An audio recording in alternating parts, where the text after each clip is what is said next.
ये घटना जून 1951 ईस्वी की है, जब एक व्यक्ति रात के करीब 11 से साढ़े 11 के बीच न्यूयॉर्क टाइम स्क्वायर के सामने अचानक से प्रकट हो जाता है। उसे देख के आजू बाजू के तमाम लोग आश्चर्यचकित हो जाते हैं, क्योंकि उस व्यक्ति ने 1800 सदी के कपड़े पहने थे। उसकी वेशभूषा वहाँ के सभी लोगों से अलग थी और वो भी व्यक्ति आसपास का माहौल देखकर हैरान और परेशान हो जाता है, जैसे उसे लग रहा हो कि वो किसी अलग ही दुनिया में आ गया है। इसी बीच जो कुछ समझ पाता तब उसकी ओर तेजी से एक टैक्सी आती है और उस दुर्घटना में उस व्यक्ति की मौत हो जाती है। आइए इस वीडियो में समझने की कोशिश करते हैं। फिर उसकी लाश को पोस्टमार्टम के लिए मुर्दा घर ले जाया जाता है और उसकी सभी चीज़ों की तलाशी ली जाती है, तो उसके पास से बहुत ही आश्चर्यचकित कर देने वाली चीज़ें मिलती है। उन चीज़ों में से ताबेका का एक टोकन, एक बिल जिस पर घोड़े के तबेले का पता और नाम लिखा था, एक बिजनेस कार्ड भी था, उस पर फिफ्थ वे इस प्रकार का एक पता था और उस व्यक्ति के पास $70 के पुराने नोट थे जो एकदम नए लग रहे थे और एक खत था जिस पर 1876 का स्टैम्प लगा हुआ था। ये सभी चीजें पुरानी होकर भी बिल्कुल नई लग रही थी और उस व्यक्ति की उम्र लगभग 27 से 30 साल के बीच थी। ये सभी रहस्यमय चीजों को देखकर वहाँ के सभी पुलिस अधिकारी हैरान और परेशान हो जाते हैं। इस केस के इन्वेस्टिगेशन के लिए न्यूयॉर्क पुलिस ने कैप्टन जिम को चुना, जो न्यूयॉर्क पुलिस में मिसिंग पर्सनल डिपार्टमेंट में काम करते थे।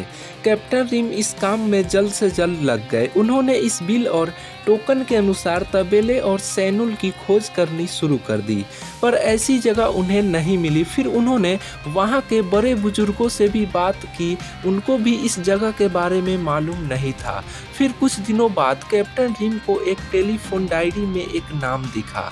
वो नाम था रुडोल्फ फिन जूनियर और ये टेलीफोन डायरी 1939 की थी। फिर कैप्टन जिम जल्द से जल्द उस पते पर गए, पर वहां जाके पता चला कि रुडोल्फ फिन जूनियर की मौत 5 साल पहले ही हो चुका था, मगर उनकी पत्नी फ्लोरिडा में रहती है। उनके पत्नी का पता मिलने के बाद कैप्टन जिम उनसे मिलने गए, तो फिर रुडोल्फ फिन जूनियर के पत्नी ने जो बातें बताई वो बहुत ही चौंकाने वाली थी।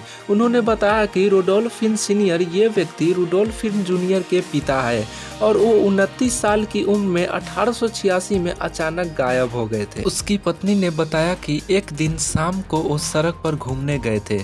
उसके बाद से ना ही वो घर वापस आए और ना ही उनको तब से किसी ने देखा। इसकी पुलिस कंप्लेन भी उस समय की गई थी। ये पूरी बातें सुनकर कैप्टन जिम बहुत ही हैरान और परेशान हो जाते हैं। फिर उन्होंने 1876 की लापता लोगों की पुलिस फाइल देखी, तो उन्हें विश्वास हो गया कि विधवा पत्नी ने जो बातें बताई थी वो सब सच थी। उस फाइल में जिस व्यक्ति का हुलिया और वेशभूषा का वर्णन किया गया था, ठीक उसी तरह उस व्यक्ति से मेल खा रहा था जिसके उस सड़क हादसे में मौत हो गई थी। ये व्यक्ति अचानक टाइम ट्रेवल करके अपने समय से 75 साल आगे भविष्य में आ गए थे, पर दुर्भाग्यवश वो कुछ समझ पाते उनकी उस सड़क हादसे में मौत हो जाती है। ये अब तक की सबसे बड़ी समय यात्रा की घटना मानी जाती है। जब रिसर्चर्स ने सन 2008 में 400 साल बाद चीन में एक चीनी मकबरे को खोला गया, तो यहाँ पर कुछ धातु के साथ मिट्टी और चट्टान से घिरी एक अंगूठी के आकार की घड़ी मिली, जिसमें 10:06 पर टाइम रुका हुआ था और इसके पीछे स्विच शब्द लिखा हुआ था, जिसका मतलब कि वह घड़ी स्विट्जरलैंड में बनाई गई थी। रिसर्चर्स के लिए यह एक रहस्य बन गया कि यह अंगूठी के आकार की घड़ी जो स्विट्जरलैंड में बनाई गई थी, तो फिर यहाँ कैसे पहुँची, क्योंकि 400 साल पहले स्विट्जरलैंड नाम की कोई जगह ही नहीं हुआ करती थी और 1780 के बाद तक कहीं भी रिंग के आकार की घड़ियों के लोकप्रिय होने का कोई भी रिकॉर्ड नहीं है। तो फिर ये यहाँ कैसे पहुंची, ये आज भी रहस्य बना हुआ है। जब रिसर्चर्स मंगोलिया के अल्ताई पर्वत पर खुदाई कर रहे थे, तब अल्ताई पहाड़ों के क्षेत्रों में आर्कियोलॉजिस्ट को एक महिला की मम्मी मिली जो 1500 साल पुरानी थी, पर रिसर्चर्स को वह महिला सिर्फ एक हाथ 2 पैरों के साथ मिली और उस महिला को इसके घोड़े के साथ दफनाया गया था।